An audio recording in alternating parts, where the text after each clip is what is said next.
We are very excited to have SunShine Gardner with us here today. SunShine has 10 years of experience with outdoor education with children of all ages, including in Maine, Canada, and here in northern Minnesota. So we are so excited to learn from SunShine. Let's welcome them.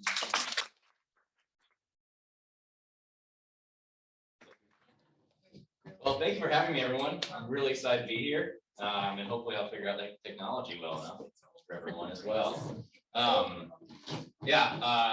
Working with kids is my favorite thing in the world. It's the best thing to do, and I love it. And so I'm going to introduce a little bit about how I started working with kids, what I've done to learn more, and some of the things I've learned along the way, and some of the philosophies that I use to when I work with kids up here in the woods or anywhere really. And a few things I wanted to start off with. A lot of pictures I have, intentionally, I want to inspire questions with them. So if you have any questions, I would love them. And I'll do my best to repeat them in the microphone so everyone can hear them. I really love questions. And you got a question right now? You have a family that lives here? My family did just move up here as well. We sold our house in Stillwater and they moved to the North Arm Road.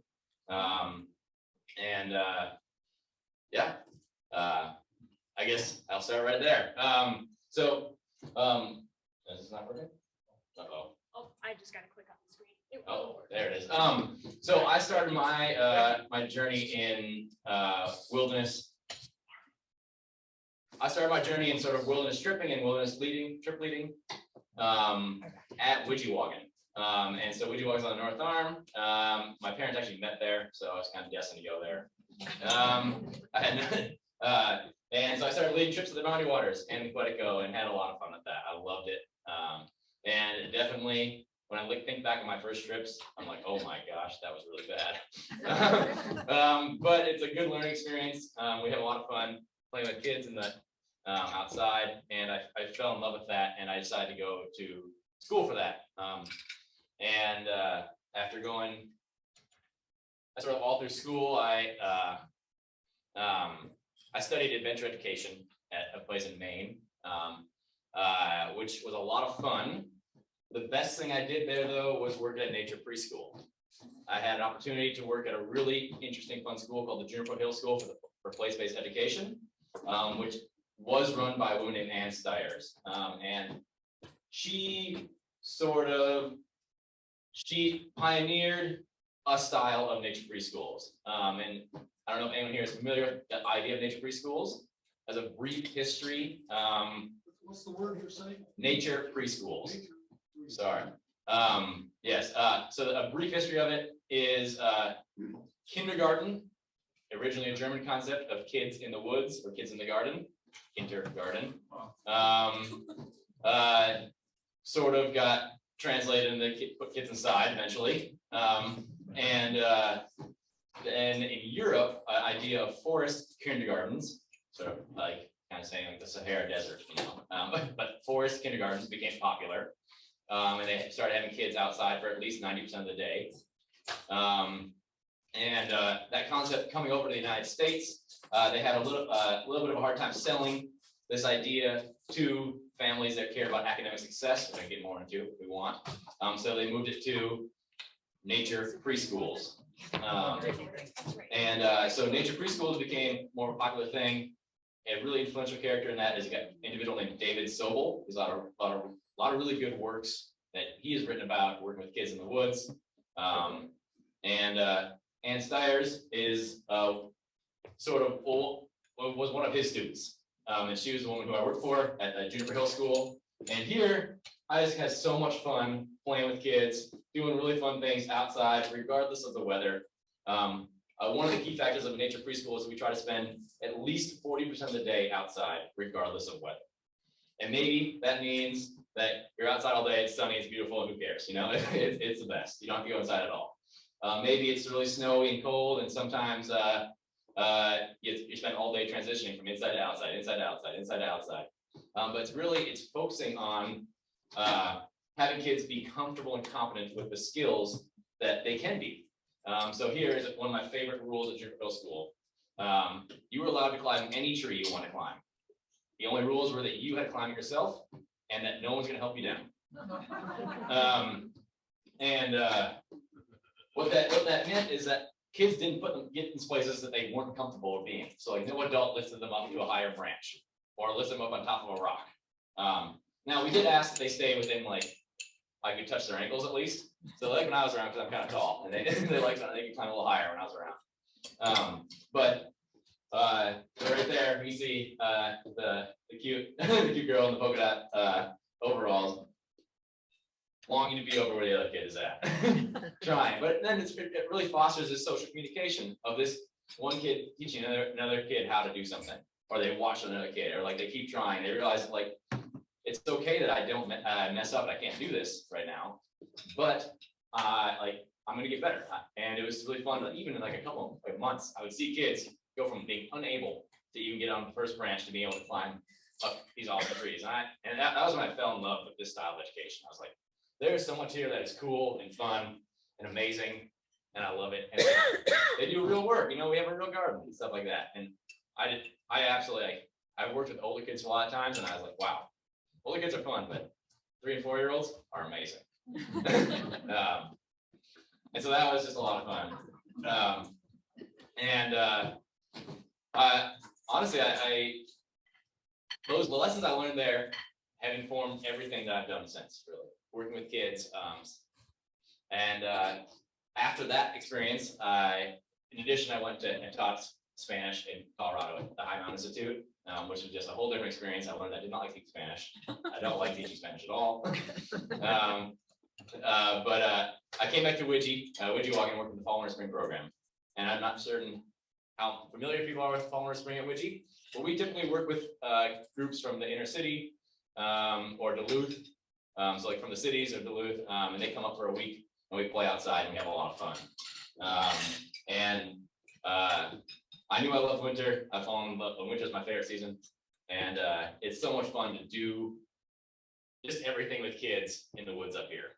And these are kids we work with are typically 4th through 8th graders. But I found that a lot of the same things I was learning at Juniper Hill with the 3 to 4 year olds applies to 4th through 8th graders. And I maybe have a bad habit of calling everyone kids regardless of age. But I think it really does apply a lot of times. We all like having fun and doing cool things, having fires in the snow and climbing caves and whatnot. All sorts of fun stuff. I felt like at Widgie, it was great because week after week I would get to have a new group of kids. I get to practice building expectations and kind of refining my educational philosophies. During my time at Widgie, I also started going to a master's program. And so I recently graduated with a master's in adventure education as well. And some of the things that I started working on when I was working at Widgie informed sort of my thesis for my master's program. And a lot of that was centered around learning, namely like what is involved in learning, like what is the formula for learning, and why do we learn? Why do we want to learn? And with Widgie, for me, this is sort of the part of my philosophy that is informed by my experience is I've decided for myself, and I'd love to hear any thoughts on this too, that learning needs 3 things. You need to be interested, you need to be able to recognize some sort of control you have, and you need to be able to reflect effectively. And that's what learning is. And that's how I work with everyone. All the kids I've worked with, I help them find things they're interested in, typically outside, because outside's really interesting. I help them recognize some sort of control they have. So if they're a kid coming from the inner city, that's a different environment. What kind of control do they have? They can't control really what they're eating because we're serving them food. They can't control the clothing they wear because they need to stay warm when it's -30. But helping them find like you can still control your actions to others, or you can still control how much fun it is to run around the snow, like choosing what you do in those environments. And then as an educator, helping someone find opportunities to reflect, maybe after they jump off a cliff in a snowbank, and have fun. You have a question? So is that immediate reflection, kind of self-directed, or you try to develop a process? Well, it depends. Of means. It depends. I mean, I think that for every kid they need, oh, sorry. The question was is it immediate reflection or do I try to help develop the process? And it depends for everyone. It depends, like maybe some kids are already there. They are like that. You can see them, you can watch them do something, you can see them, their minds work and be like, okay, they know what's going on. They figured it out. While other kids, maybe they're like sort of lost. Maybe no one's asked them before, like, what just happened? Like, what did you do that ended up with that situation? And I think that's a question that a lot of times kids maybe don't hear as much, is like asking them to take ownership of something they've done and understand what's happened with it, which I think is pretty fun. And it's worked with all ages of kids I've worked with, especially three-year-olds and really whatnot, because they're just really, they're just trying to figure out everything. But so Ouija is a great place to solidify that understanding for me. What makes a good learning environment? And I guess part of that is, I don't know if anyone here has heard the term or the idea of like comfort zones. Is that familiar to everyone? One of the great teachers I had at Prescott, which is a school I went to for my master's program, challenged me early on because I was talking about comfort zones. It was an idea that I had heard about. And comfort zones sort of is the idea that like everyone's got someplace they're comfortable in, and that learning happens when you step outside your comfort zone. But you don't want to step too far, because if you step too far, you all of a sudden you're in like a stressful panic zone. You can't learn there. That's the idea of the comfort zone model. This teacher told me that there is no evidence to support that we learn outside our comfort zone. And there is no journal article, no evidence, no research that can show that we learn when we're not comfortable. We don't learn very well. And that's sort of helped define for me, like, how can I help kids feel comfortable in situations? And part of that is recognizing control, being interested in doing what you're doing, and also being able to learn and grow, which is a reflection piece. Maybe sending a kid through like a 20-foot deep rock crack, That's genuinely pretty scary. I almost get stuck in there sometimes. Do you think he was right, your teacher, when he said there's no such thing? Yes, yeah. I at first I was. Repeat the question. Oh, the question was, do I think that my teacher was correct in saying that the comfort zone, you only learn when you're comfortable? And yes, I think so. At first I did not. At first I was like, what is going on here? Like, I've learned about the comfort zone my entire life. This is what I've based a lot of my teaching on up to this point, is like getting kids outside their comfort zone, like pushing what they think they're comfortable with. But the key to it really is not necessarily going beyond what you're comfortable with, but finding ways to be comfortable in uncomfortable or challenging situations. Okay. And so for a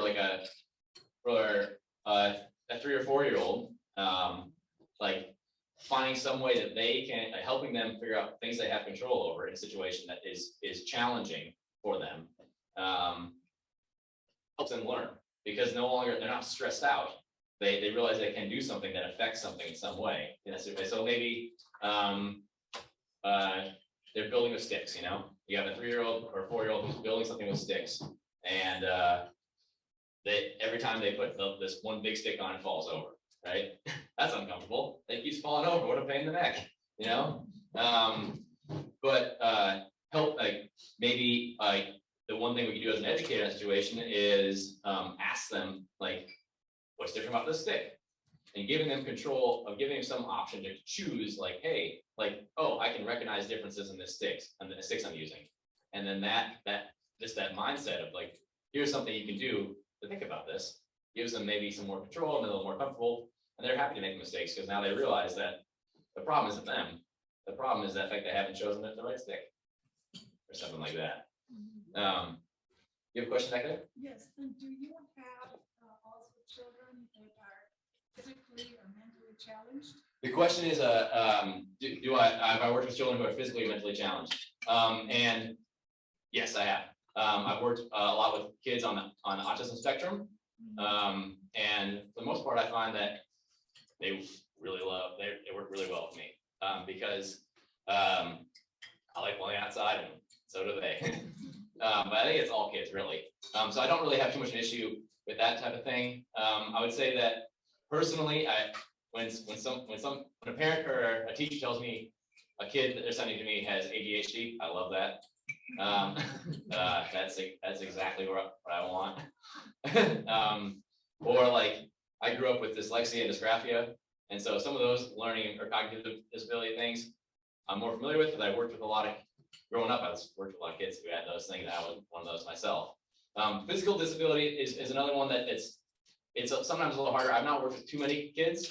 I've never worked with a kid who needs a wheelchair, but I would be excited to learn and figure out ways to do that. You know, I think that it's definitely not like a hard, no, we can't work with kids in the woods. Of course we can. They can come off the woods for sure.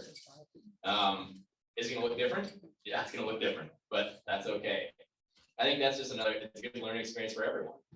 And I guess that's how I like to approach every kid that I work with, is that like no one, I mean, I think we say this a lot, but no one's in a box. You know, like no one's the same. Like working with one kid is not gonna be the same as working with another kid. And having the opportunity and the ability to be flexible is really key, I think, to working with anyone. Yeah. What is dysgraphia? Dysgraphia. It is sort of the inability to take an image from your brain and putting it on a two-dimensional sheet of paper. My handwriting's terrible. And so is my spelling, so it's just illegible. Let's see here. All right, so in my during my master's program, they had an opportunity where they wanted us to go find a program that maybe we wanted to shadow, see what the teachers were all about. And at that time, I was living near southern Minnesota, where I grew up in Stillwater, and a really cool school there called the Children's Farm. That is sort of a preschool that's located on a farm. And I actually went there as a child when I was 3 or 4 years old. So I came back after like 22, 23 years and asked if I could go shadow the day. And they said, "You want to work here?" I said, "Yes, I do." And so I started working there, and that was an incredible experience. They are not strictly what would be considered a nature preschool, but they are, because they don't call themselves that, but they spend all the time outside, having little kids feed animals, drink water animals, playing with goats, riding horses, trying to milk cows. It's really hard to milk cows. Yeah, I struggle with it for sure, even. But just having a good time outside with animals with real responsibilities. Sunshine, I missed the name of this place. Oh, the Children's Farm. Is that the And Joneses? where is it? Stillwater, or Lake Elmo, maybe. Is that the Joneses? I think so. Nancy Jones, maybe? Is it? Yeah, Oh, it is, yes. they have a place on. Anyway, it's up the echo. All right, I guess the Jones have a place up here. That's pretty sweet. I did not know that. But Nancy Jones was a preschool teacher of mine. And she was there, but I wasn't working for her. She had moved on a little bit. Yes? What year was the farm school created? Created? What year was the farm school created? Or I don't actually know. I can look that up though, real quick. Yeah.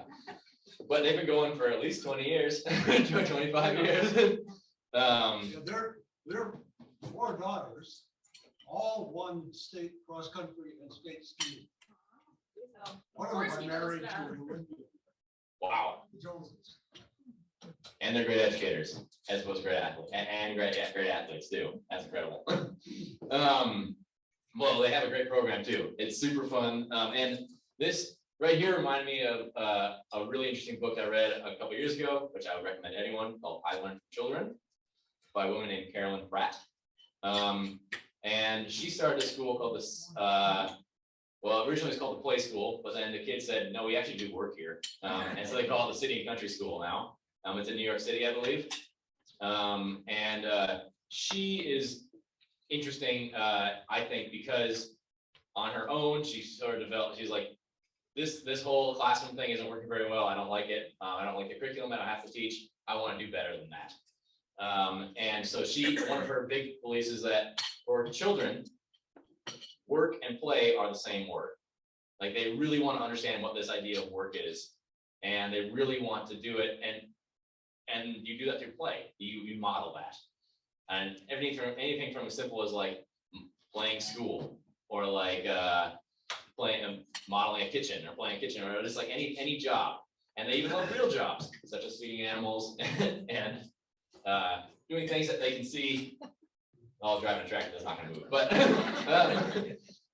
like doing real jobs is things that they really like. Working in a garden, actually picking up the food that you're going to have for snack that day, and preparing yourself. And we're not going to give a kid a knife that's going to really actually cut them, but we'll be there and we'll help them peel their carrots and cut the carrots, or cut their apples, or make applesauce, or whatever we're doing. And so that was an idea that I was reminded of when I was at farm school. I was like, wow, this is really a fun idea, giving kids real jobs that actually do real things, to help them learn about themselves, social interactions, working with others. I don't know, just so many things come from giving kids appropriate, real responsibilities. And I think, in my own personal opinion, outside is better because outside is more fun. Let's see here.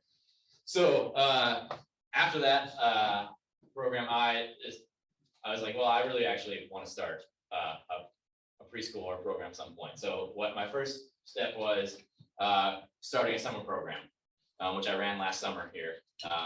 I believe you all met Sal and Grayson and Rosa and Loretta a couple weeks ago, maybe.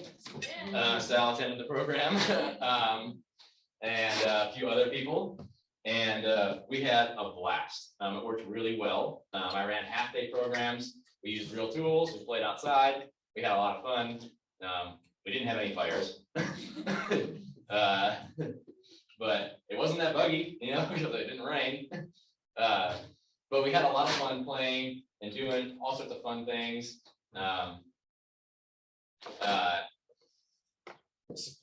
Most of what I try to do is nature-based play, which is just using like natural environment to go play. But I think it's really well supported by things such as like finger puppets or costumes, or like some of these things that can help kids just like tell stories and narrate things for themselves, and have like this really fun, imaginary, but also like really impactful social skill building world playing in the morning. And that worked out really well through all summer. Some of the feedback I heard, which is what I've used to help design the current summer program I'll be running, and then also in the fall, is that longer hours were needed. So hours where like families could drop off their children somewhere before they go to work and pick them up after work. I wasn't able to offer that last summer, but that's something that I learned about, and I've done my best, and hopefully it will work for this time as well. Definitely hammering nails into logs is the best activity ever. I love it. Everyone loves it. But just like anything from working together, playing around outside in the woods, spend time, building teeter-totter. Like, I won't take full credit for physics, but they're learning physics. And yeah, just having a blast in the woods is something that is pretty easy to do. A little balsam sap in the water. Here. For a 1 week last time when we were at steamers and we were catching crayfish and whatnot, and see if I got a picture of crayfish, or I'm making a boat in the water. Nice, very fun. Turtle. Crayfish.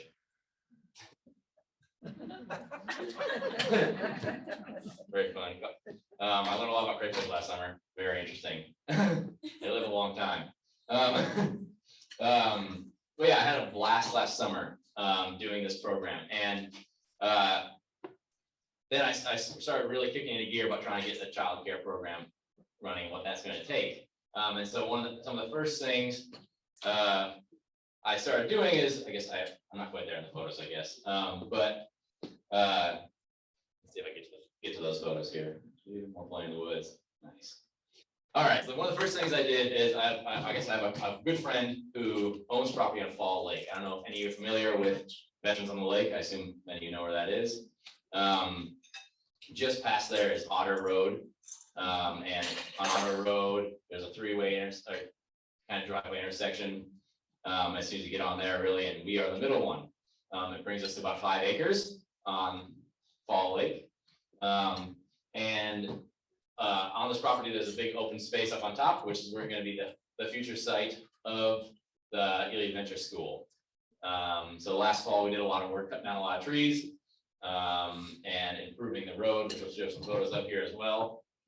Some of my friends helped me get rid of some of the trees we cut down. Then road improvement, just making the road be a 2-lane road as opposed to a single-lane road into there. Actually last night even I met with the planning and zoning committee of Lake County in Two Harbors, and they gave us a go-ahead and approval to build the building and have the program, and they're really excited about that. So we're really stoked about that. Yeah, thank you. Yeah, and now we get the hard work of making that happen. But we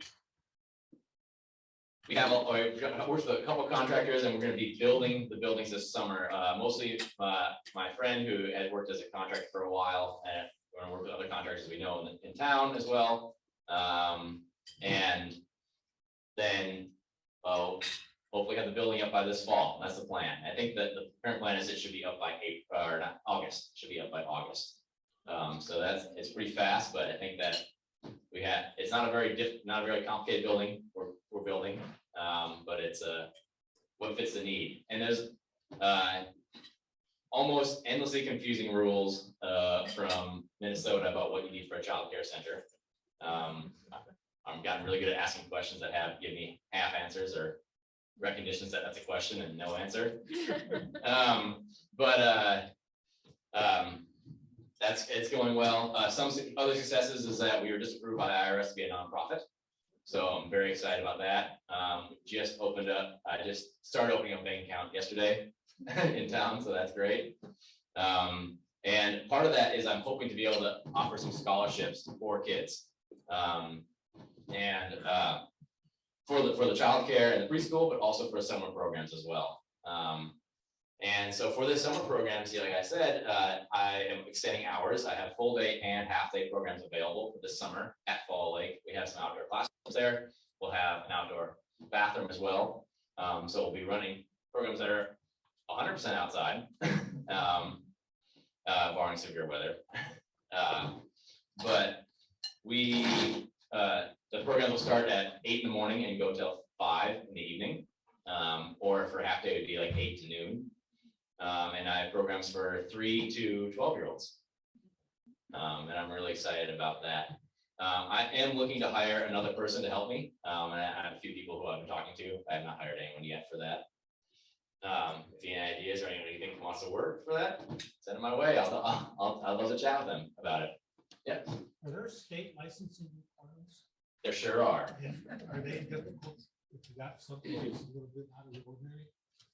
Oh, for like a nature preschool type thing? Yeah. Well, so the only state that has different licensing requirements for nature preschools or outdoor preschools is Washington. Minnesota still makes you meet all the, makes is the wrong word, still has you meet all the standards for a child care center as though it was just going to be a regular child care center that was mostly it's a big building with like a manicured play area type thing. So that there are a lot of licenses. Some of the licenses. So like this summer, we're working as a summer camp, which is a very different type of license thing than like child care center. Do students have to enroll for the full summer, or can some students enroll, say, for a week? Cool. The question is, do students have to enroll for the full summer, or can they enroll for just a week? And I leave up to, I want to be as accessible as possible. So it could be a 1 week, it could be 3 weeks in a row, it could be 1 week here, 1 week here, it could be the whole summer, whatever works best for the families. I've also I've also let like if some people are like, oh, can we just do every Monday, Wednesday, and Friday? I let that happen too. As long as I have openings, I can let that happen. Because some of the requirements are talking about like the ratios of staff to kids. And honestly, I don't want to actually exceed those. It's hard, and it's not fun and really hard when you get started like up towards like one staff member for 10 kids. Then you lose a lot of fun, and it gets really hard. That's the ratio for 3-year-olds and 3 and 4-year-olds, 1 to 10. I would like to be closer to 1 to 8 or 1 to 6. It is cheaper though for everyone if you have more. So that's the game you play there. Yes. Do you have a food program, or are you having them bring their own food with them for? I can provide snacks, like mostly prepackaged snacks is sort of what I'm allowed to provide, which I will provide it one in the morning, one in the afternoon. But it's just easier right now, if I don't have a commercial kitchen, so families will send a lunch for their kids. So yeah, that's good. Last photo. Yes. So they bring their own lunches. Mhm. So then, I'm just curious, if you're outdoors, outside all the time, and I already know what kids are out. Accommodate, such an outdoor environment.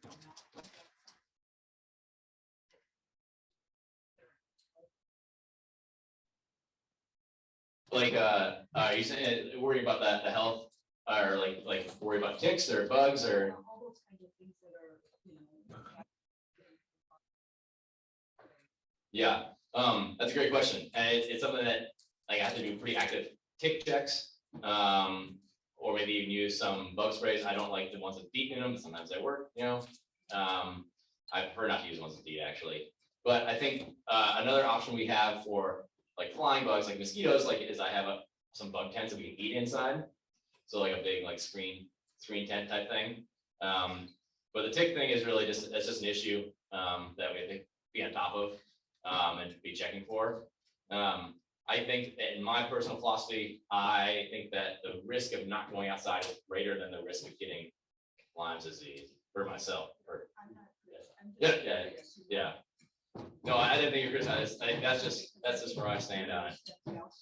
Yeah. I mean, oh, I used to work at a center, and the same issues were, no matter where you are, there are ticks. oh yeah. So that's just part of the daily routine. Parents have their individual bug spray or sunscreen of their choice.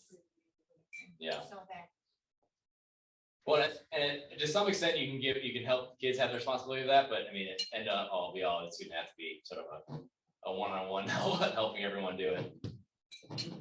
Yes. Sunshine, since you're now a nonprofit, have you thought about having a fundraiser in Ely this summer to help you get off the ground? I think there'd be a lot of community support for your program. I would love to. Yes, I thought was because I'm a nonprofit. Am I hoping to have a fundraiser of some sort? And yes, I am. I just got the word from the IRS last Friday, so I haven't thought too much about what that is going to look like. But yes, I would love to, and I intend to. Hopefully, we can have it at the property. I'd love to have it at the property, which would be a lot of fun. Or maybe if not, that doesn't work, somewhere in town would be really fun. But yeah, I would love to have one. As far as that goes as well, I've already, just because I wanted to, I already awarded some scholarships, just funding it myself, for the summer. So that's sort of, that's where I'm at. I mean, I want this program to succeed more than I need to make money this first summer and first year. And that's going to be where I'm at right now. So I'm doing what I can. How many students do you anticipate you'll be able to accommodate? How many students can I accommodate? I should be able to accommodate 20. And at the very least 10 and hopefully 20. And that's based off the regulations. That would be based off of the building we're building. 20 would be the max. I've talked to several people beyond who are interested, not people who are interested in working in the summer, but people who are interested in working in the fall or in spring as like a full-time teacher. And that if I had another full-time teacher, then I could have 20 kids. And that worked well. Does your assistant need to be, have the same certifications that you have? That would be great, but no, they do not. What I does didn't hear the the state question. require? The state require, for an assistant for me, they just need to have a bachelor's degree. That's So- all? I thought so too. There's actually quite a huge list. If you're interested, I can find a way to get it to you. Curious. But they have a large list of requirements of what it takes to be a lead teacher, assistant teacher, or an aide. And also, like for 3 to 4 year olds, that preschool range, sometimes do it by years, sometimes do it by months. It's 1 to 10. And then if you have an extra person who can be an assistant teacher or an aide, then that'd be 2 to 20, but no more than that. But hopefully I have a better ratio than that. How do you handle disciplinary problems? Excellent. The question is, how do I handle disciplinary problems? So there's a lot of different ways to do that. One of the best ways, I think, is to help teach kids how to forgive each other and how to apologize. And I saw that work really well at the Juniper Hill School. Oftentimes when kids that age do something, they aren't necessarily trying to be mean. 3 and 4 year olds don't always try to be mean to each other, but they want something for themselves. But then helping them recognize that like their actions affected someone else negatively is the first big step. And the next step after that is to helping them realize that like the way you deal with that is you don't avoid that. You don't avoid the fact that you did something that negatively affected someone. You can help them figure out ways to approach that and offer an apology. And that's another great way to give control to kids. One of the things we did at Juniper Hill was if someone's feelings were hurt, or if they hurt someone's feelings, really, if they were feeling weird about that whole interaction, we had a heart-shaped rock you could go hold on to for a while, and they'd go hold on to it. And we also had a little spot they could. It wasn't very far away, but it was like a little bit away from the main outdoor classroom that they could go sit in, and you could see them. No one would bother them there. And then typically they'd come back out in like an hour or so, or 10 minutes or 5 minutes, or after the whole morning, maybe the whole morning. Who knows how long it takes for a kid to think about it, just be in their own world. Come back out, and maybe they'd say, "Hey, like this happens," and I felt really bad about that. And helping start that conversation. And the hard part is starting that routine. Getting kids to feel comfortable with that. And that's just a lot of modeling on our part as educators, is helping them be like, "Hey, it's okay to take a little bit of time and phrase something in a way that like, wow, I didn't like that. And maybe ask for an apology or to apologize for something you did." Now that doesn't work all the time. You can't always ask for someone to apologize.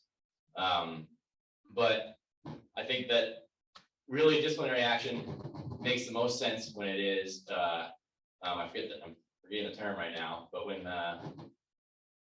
the consequences are directly tied or make sense for what you did. So like if you like an example of something that doesn't work very well would be like if some kid hits another kid, you make them go sit out. Like what like that's hard to tie that together.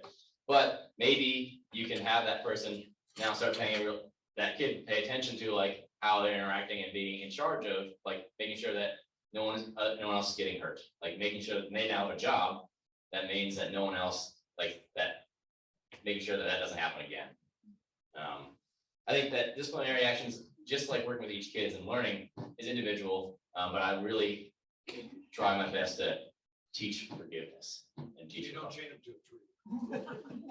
No, we don't chain them to a tree. Yes, Lexi. Earlier in the presentation, you kind of made a passing reference to what seemed like maybe a perception of a dichotomy between academic rigor Oh yeah. and like nature-based learning. Can you talk more about that? Yes, I can. So the question was about a comment I made earlier about academic rigor and more of a nature-based learning play approach. And so to get back to where that is, the reason forest kindergartens did not take off in the United States very well is because these programs are expensive, so a lot of times I'm going to try to make mine affordable in every way I possibly can. nonprofits being part of it. But a lot of times these programs are like 2 times the premium childcare price. And so a lot of those parents are maybe already thinking about how their kids can get to Harvard, you know? It's like your kid's 3 years old, okay? Give them a break. But they are thinking about it because that's how they can get control in their life. That's how they can try to have control, thinking about it.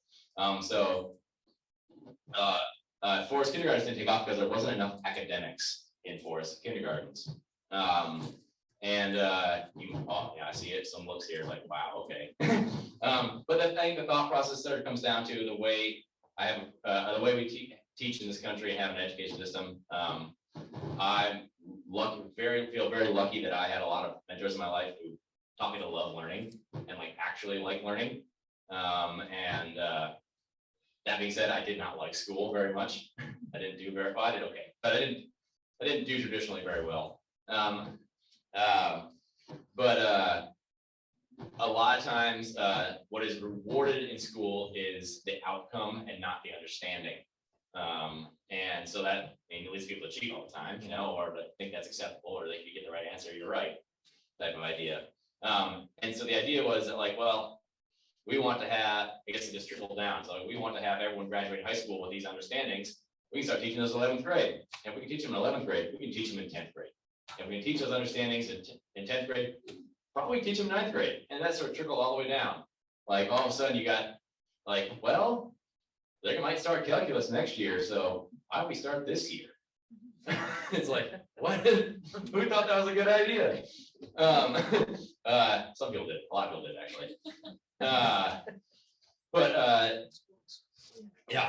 Yeah, same thing. It was with a lot of things.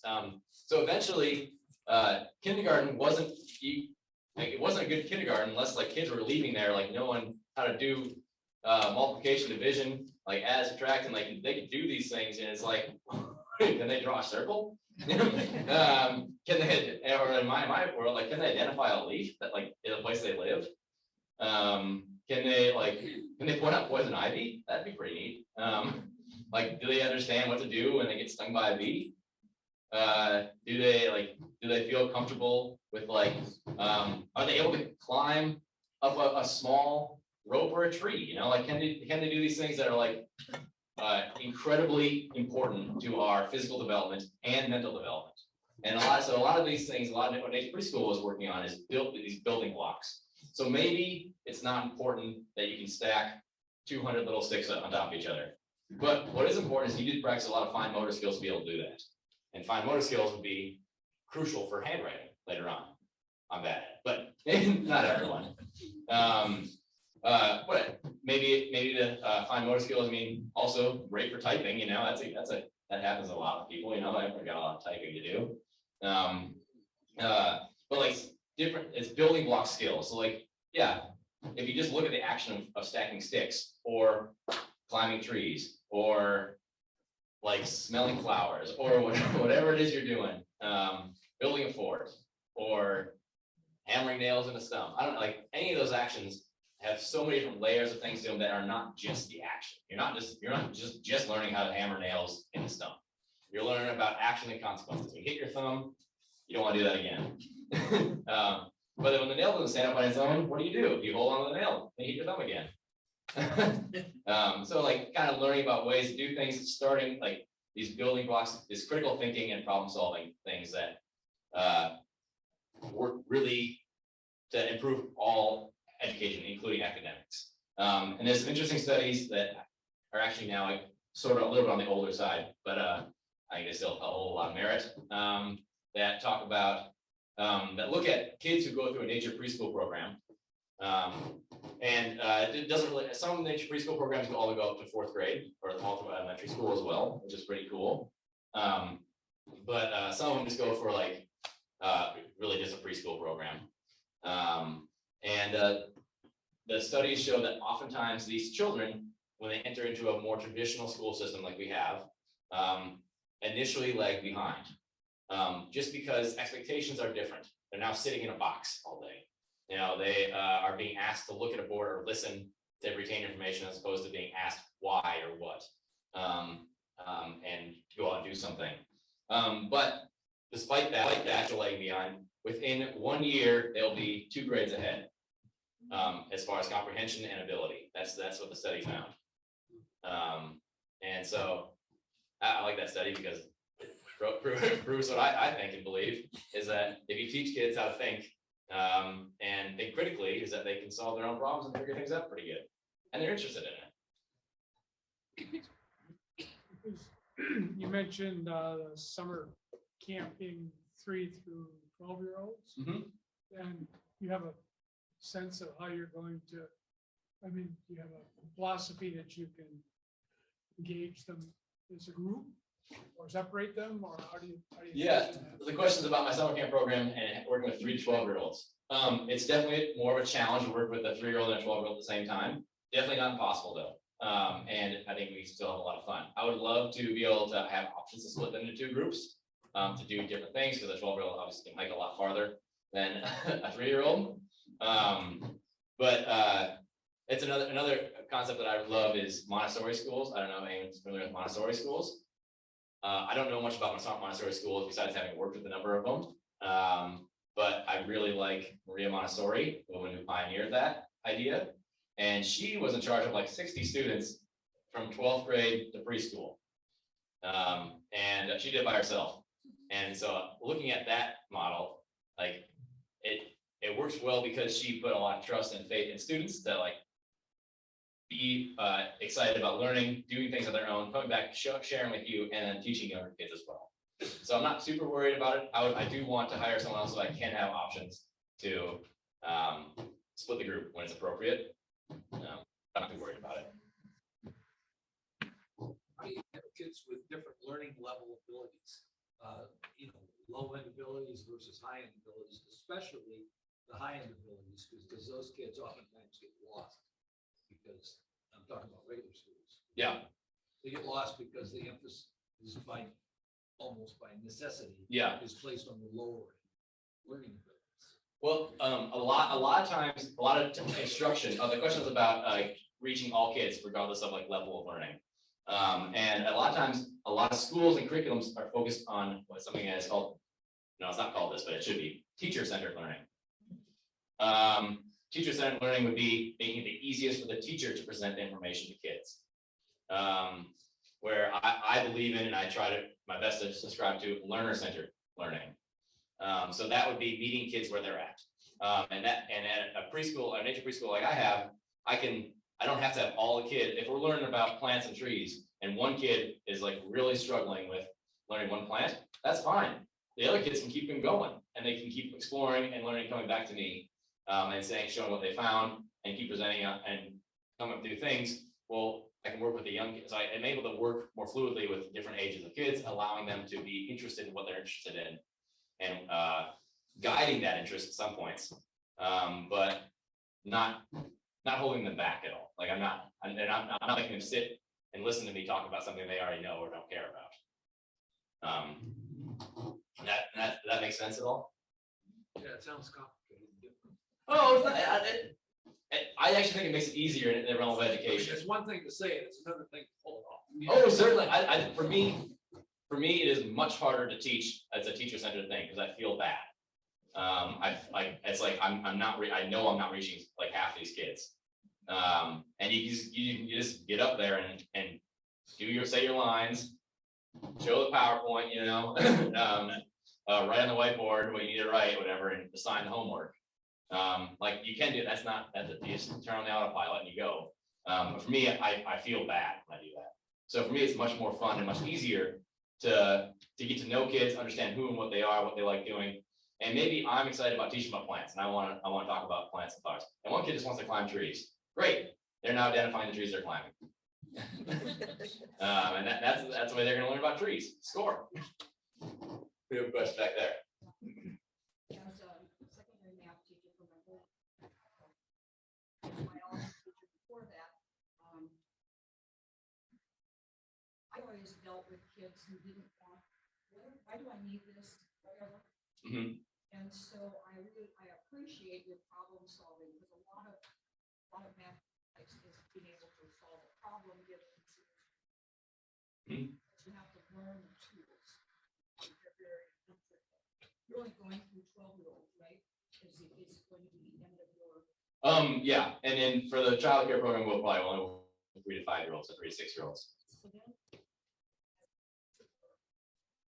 I also know that the state requirements, Board of Education, there are certain requirements that they do not. Keep progressing. Mhm. Basic skills. I love the idea that I'll just say that a very good teacher. Oh, yeah, certainly, You know, certainly. And sometimes you drop through the cracks as you're really able to work with. Most times you explain it in a way that they can make it. Yes, the thoughts about teachers here, I'm sorry if I made allude to the fact that I think teachers, I think so many teachers. Yeah. Oh. I'm just saying that, man, you've got a lot of responsibility on your plate. Expecting to be. I think you will be licensed teachers that you're hiring, right? Mhm. And then, one other question that came to mind. Children that just can't mandate, you know, their parents wanted them to do this or that into this kind of program.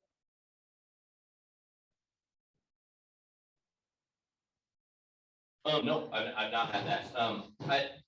The question was about having kids that weren't able to function or manage themselves effectively in a program like this. And I've seen a lot of very challenging kids in these programs. So like kids that require 80% of your attention, you know, and part of that is that it's actually good for everyone to have.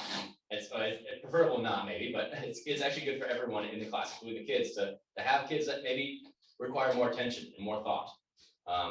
It gives everyone a job and responsibility. We're still a group, we're still a learning community, and this person needs this attention or this type of thing. And because of for preschool setting and nature preschool, the standards are quite a bit different than for any other school setting. And honestly, speaking to that, I don't know if anyone here, how many people have. I don't know. Oh, Sorry. I don't know. I'm sure you've looked at the standards a lot, and anyone, I'm sure maybe other people have looked at standards as well. I personally think a lot of the standards they have in school really inhibit a lot of education.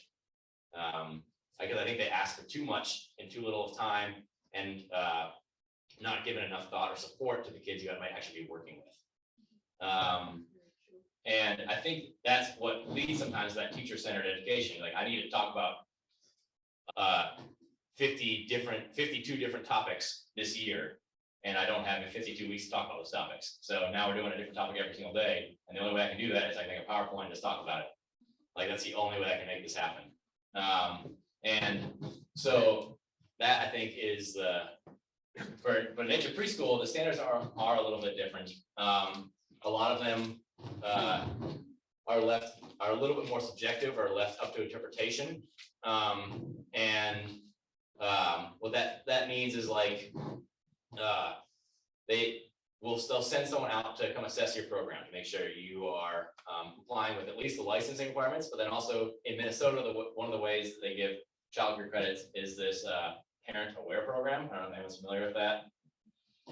And they accredit your program, or they give you a star rating, which I'm working with them right now. But the way they do it is they will work, families, I think you maybe know more than I do, families apply to them, and then they say, hey, we're looking for childcare for 2 kids, and they're like, great, here are the programs in your area that have star ratings with us, and if you have more stars, they give you more money to go to that program. And so the stars are based off of like their standards they're hoping for, like community connection, curriculum diversity, professionalism, that kind of stuff.